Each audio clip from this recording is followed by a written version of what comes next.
नमस्कार, आदाब। मैं हूं राव अकरम और आप देख रहे हैं मेरा हिंदी यूट्यूब चैनल। साथियों, वीडियो शुरू करने से पहले आप लोगों से मेरी गुजारिश है कि अगर आप लोग नए-नए मेरे इस यूट्यूब चैनल पर आए हैं तो कृपया चैनल को सब्सक्राइब कर दें और साथ में बेल आइकन की घंटी को दबाना ना भूलें।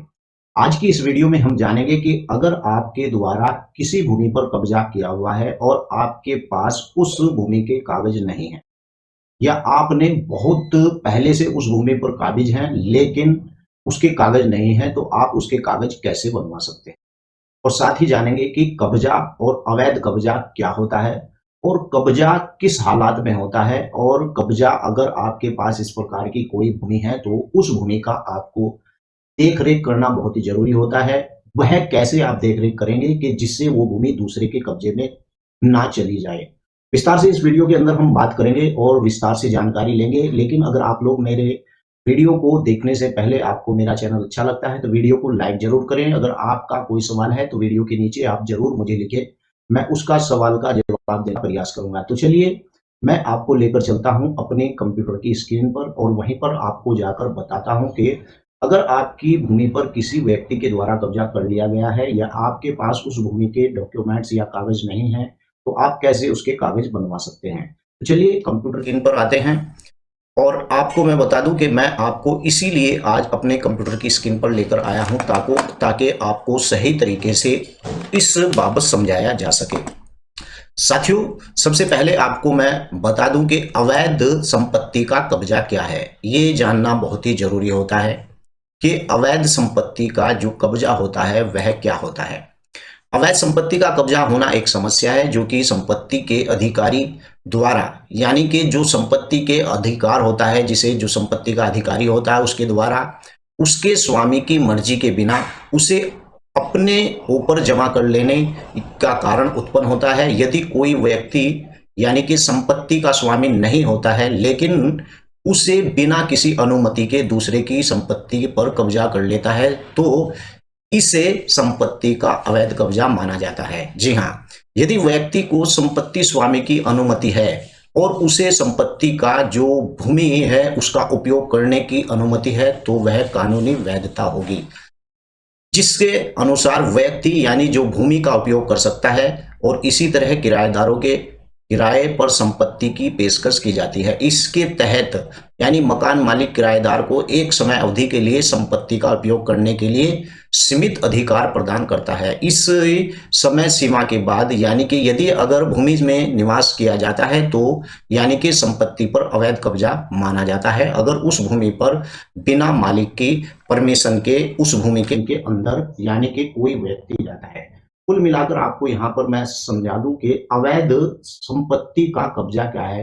मैं आपको इस टॉपिक को स्पष्ट क्लियर कर देता हूं। वैसे मैंने स्क्रीन पर भी दिखाया, लेकिन बता दूं कि अवैध कब्जा वो होता है, मान लीजिए कि आपकी एक भूमि है और उस भूमि के ऊपर आपकी बिना मर्जी के कोई व्यक्ति आकर कब्जा करता है, तो उसे कहा जाता है अवैध कब्जा।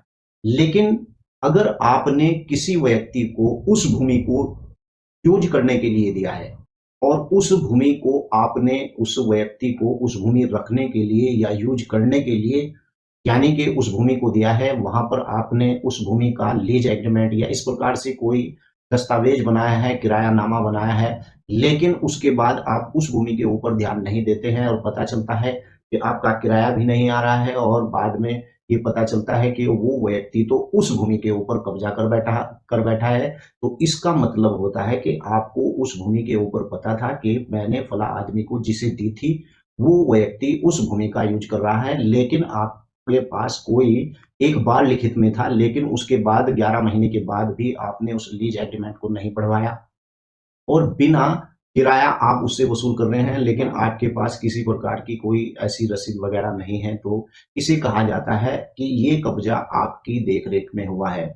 और यहीं पर लिमिटेशन एक्ट 1963 की धारा 64 इस बात का प्रावधान है कि अगर इस प्रकार का कब्जा है, मान लीजिए कि आपकी सहमति से वो व्यक्ति उस भूमि पर कब्जा किए हुए है, तो लिमिटेशन एक्ट ये कहता है कि अगर 12 साल तक आपने उसे वहां से नहीं निकाला या उसके खिलाफ किसी प्रकार का कोई एक्शन नहीं लिया, तो वो भूमि के ऊपर उस व्यक्ति का भी इतना ही अधिकार हो जाएगा कि जितना आप उस व्यक्ति के यानी कि आपको उस भूमि का यानी पूरा मालिकाना हक था, लेकिन कब्जेदारी को भी इतना ही हक हो जाएगा जितना आपको था। अगर आपकी भूमि है और आपकी भूमि वर्षों से आपके पूर्वज उस पर चले आ रहे हैं और आपके पास उसका कोई डॉक्यूमेंट्स नहीं है, तो मैं बता दूं कि आपको रजिस्ट्रार के यहाँ पर एक इसी प्रकार की चौहद्दी बोली जाती है, उस चौहद्दी को बनवाएं और चौहद्दी को बनवाने के बाद उसे रजिस्टर करा लें। वही कागज जो रजिस्टर हो जाएगा वही आपकी जो भूमि है उसका कागज माना जाएगा। तो चलिए आगे चलते हैं कि मैं आपको जानकारी दे दूं कि अवैध कब्जे से निपटने के तरीके क्या हैं।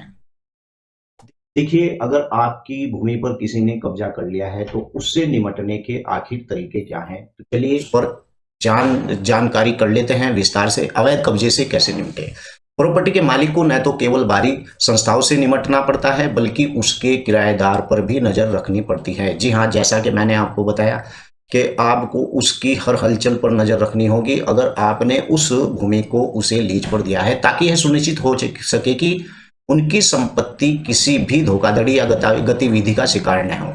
इससे बचने के लिए मैंने कुछ एहतियात के उपाय यहाँ पर लिख रखे हैं। आपको बता दूं कि नंबर 1, रेंट एग्रीमेंट बनवाने के लिए रजिस्टर करवाएं। मान लीजिए कि आप किसी व्यक्ति को अपनी भूमि दे रहे हैं, यानी कि बाद में ऐसा ना हो कि आपने उसे कहा कि भाई तुम इसमें रह लो और रहने के बाद उसने उस पर कब्जा कर लिया, ऐसा नहीं।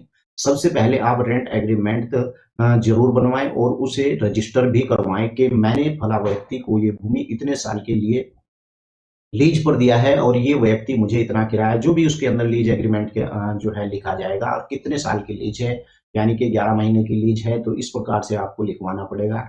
अगर ये आप लिखवाते हैं, जैसे मैं आपको बता रहा है कि अगर ये बातें आप लिखवाते हैं तो आपको कभी भी अवैध कब्जे का सामना नहीं करना पड़ेगा। नंबर 2, दौरा करते रहें। चलिए, आपने वो भूमि अगर लीज पर दे दी है तो उस भूमि के पास देखा है कि आपने लीज पर दे दी और पता चला कि आप उस भूमि के ऊपर कभी भी देख रेख नहीं करते या उस भूमि का दौरा नहीं करते हैं, तो ऐसे में आपकी बड़ी दिक्कत होगी।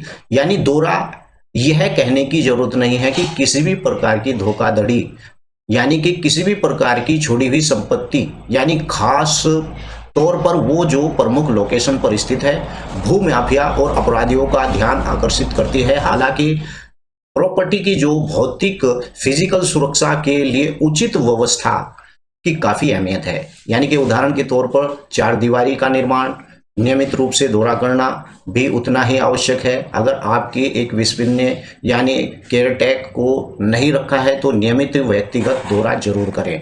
और नंबर 3 बात कि किराएदार बदलते रहें। जी हाँ, ऐसा नहीं कि आपने एक बार किराएदार को किराए पर दे दिया और फिर हमेशा के लिए वही रहा।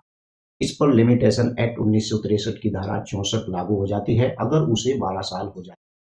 अगर आपने किसी व्यक्ति को किराए पर अपनी भूमि दी है तो उसे 12 साल के अंदर अंदर यानी कि बदलते रहें, ताकि वो इस बात का दावा ना कर सके कि इस भूमि के ऊपर मेरा कब्जा है, 12 साल से मैं इस भूमि के ऊपर रह रहा हूँ। तीसरी बात, यानी किराएदार को बदलते रहें। इस कानूनी सीमा को देखते हुए जो मैंने आपको बताया, लिमिटेशन एक्ट की धारा 64 के अंदर 12 साल का समय होता है, उसके अंदर ही यानी अपने आप किराएदार को बदलते रहें। मकान मालिक के लिए समय या फिर भूमि मालिक के लिए भी समय समय पर अपने किराएदारों को बदलना महत्वपूर्ण हो जाता है। यही कारण है कि अधिकांश मकान मालिक अपने घरों को केवल 11 महीने के लिए किराए पर प्रदान करते हैं और बाद में किराए के समझौते को नवीनीकृत कर देते हैं, और यदि उससे मौजूदा किराएदार के ठहराने का जो लंबा करने का सहज महसूस करते हैं। यानी कि इस प्रकार से आपका चाहे मकान हो या इस प्रकार की आपके पास भूमि है तो आप इस चीज को ज्यादा ध्यान देते रहें। मैं आपको बता दूं, नंबर 4, चार दीवारी का निर्माण अवश्य जरूर कराएं अपनी भूमि के अंदर। और नंबर 5, वार्निंग साइन बोर्ड भी लगाएं अपनी भूमि के ऊपर। और छठा, अपने किराए पर दी हुई प्रॉपर्टी पर नजर रखें। अगर इन बातों को, जैसे मैंने आपको बताया है, अगर इन बातों को आप खास ध्यान रखेंगे तो मैं 100% गारंटी देता हूं कि आपकी भूमि के ऊपर कोई भी व्यक्ति ना तो अवैध कब्जा कर सकता है और ना ही आपकी भूमि को वो व्यक्ति नुकसान पहुंचा सकता है। साथ ही आपको बता दूं कि भूमि के कागज भी इसी प्रकार से आप बनवा सकते हैं। अगर आपने किसी भूमि के ऊपर कब्जा कर रखा है, खासकर गांव के अंदर ये मामला होता है कि लोगों को ये पता नहीं होता है कि उसकी भूमि कहाँ होती है आबादी की और वो बसा हुआ कहाँ है। और बाद में यही मामला आता है कि किस प्रकार से उस भूमि के कागज, अगर आपकी भी आबादी की इस प्रकार की भूमि है तो आप उसकी चौहद्दी खोलने के बाद उस चौहद्दी को आप रजिस्टर करवा लें तो वही आपके प्लॉट के, आपके मकान के कागज हो जाएंगे। तो आशा करता हूँ कि आज की इस वीडियो में आपको जानकारी मिली होगी कि अवैध कब्जे से कैसे बचा जा सकता है और अवैध कब्जा क्या होता है और जो मालिक होता है भूमि का उसे किन बातों का ध्यान रखना चाहिए। आपको अगर वीडियो अच्छी लगी है तो वीडियो को लाइक करें, शेयर करें और अगर आपका कोई सवाल है तो वीडियो के नीचे लिखें। जय हिंद, जय भारत, खुदा हाफिज।